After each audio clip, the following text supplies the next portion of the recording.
Binigyang diin ni One Pacman Rep.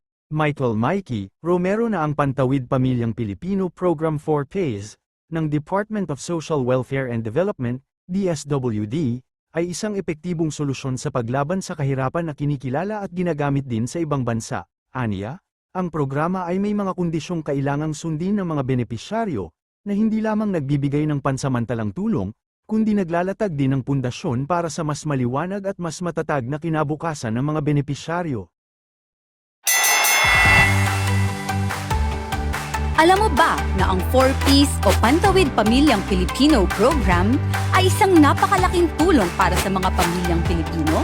Ang 4Ps ay nagbibigay ng pinansyal na suporta sa mga kwalipikadong pamilya para sa kalusugan at edukasyon ng kanilang mga anak.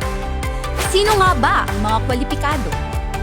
Ang mga pamilyang may mga anak na 0 to 18 years old na may kita na mas bababa sa poverty threshold at nakatala sa mga listahan ng mga local government units.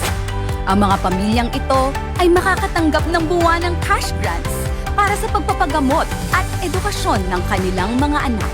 Paano nila ito makukuha? Bawat buwan, ang mga benepisyaryo ay makakatanggap ng ayuda sa pamamagitan ng cash cards o ATM para mas madali nilang maklaim ang tulong. Kasama dito, ang suporta para sa kalusugan at edukasyon na makakatulong sa mas magandang kinabukasan. Si Congressman Mikey Romero ay isa sa mga pangunahing may akda ng batas na ito.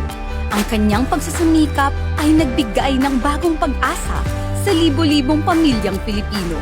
Sa One Pacman Party List, patuloy kaming magsusulong ng mga programang tutulong sa bawat pamilyang Pilipino para sa mas maginhawang buhay, mas malusog na kinabukasan, at mas maliwanag na pangarap.